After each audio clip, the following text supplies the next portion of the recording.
مين أحسن ممثل أكشن شفته بيمثل؟ هل هو جاكي شان ولا فان دام ولا روك ولا بويك؟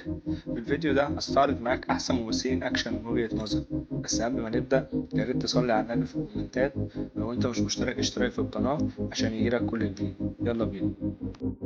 في المركز العشرين ويل سميث، من أكبر الممثلين اللي جوه هوليوود. عمل أفلام كتيرة أهمها سلسلة أفلام باد بويز، قدر ينافس بيها ممثلين الأكشن.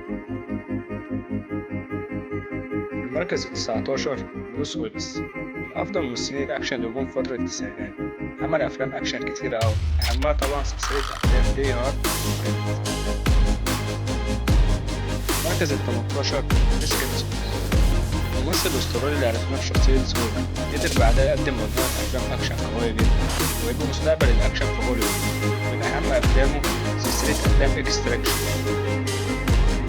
المركز السبعتاشر نيكولاس كيج، ممثل قوي جدا في فترة التسعينات، قدم أفلام جامدة جدا أهمها فيلم فيس أوف وجون إير. المركز الستاشر توني جان، أسطورة قطار الشوارع، من أحسن الممثلين المخضرمين في العالم، من أشهر أفلامه باك. المركز الخمستاشر دانيال كيري، تقريبا أفضل ممثل أكشن إنجليزي شفته، اشتهر بلعب دور العميل السري جيمس بوند الدارك، من أشهر أفلامه سلسلة أفلام بوند. المركز الأربعتاشر ليام نيسون، الممثل الأيرلندي اللي مثل أفلام كتير أخد الجوايز، مثل في أفلام كتيرة جدا أهمها طبعا أفلام تيكن أو.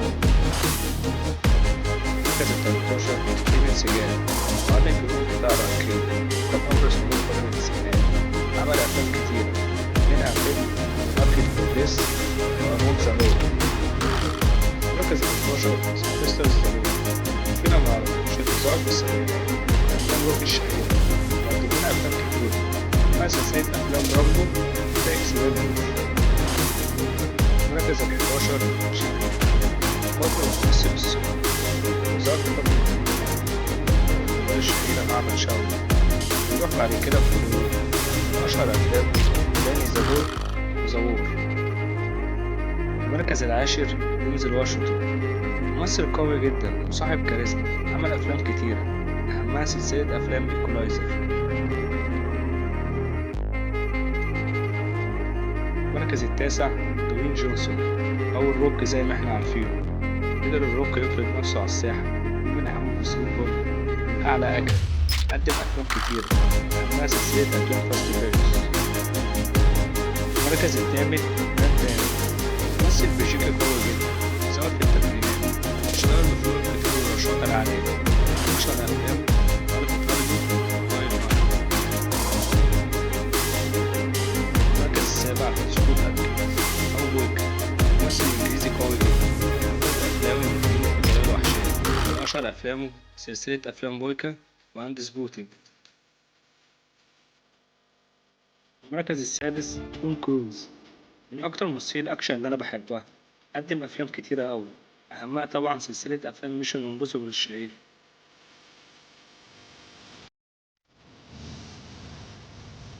المركز الخامس بروسلي، تتفق معايا أو تختلف، الراجل ده كان مميز في كل حاجة، لأنه كان سابق عصره، لو كان عايش لحد دلوقتي كان زمانه مغطي على ناس كتير أوي، مثل مجموعة أفلام كتيرة منها فيلم طول التنين وفيلم قبضة الوقت.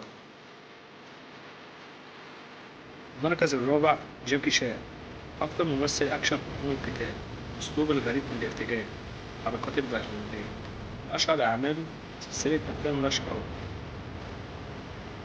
المركز الثالث كيانو ريفز، قدر يفرض نفسه من أحسن ممثلين الأكشن، يعني قدم سلسلة أفلام جون ويك الشهيرة.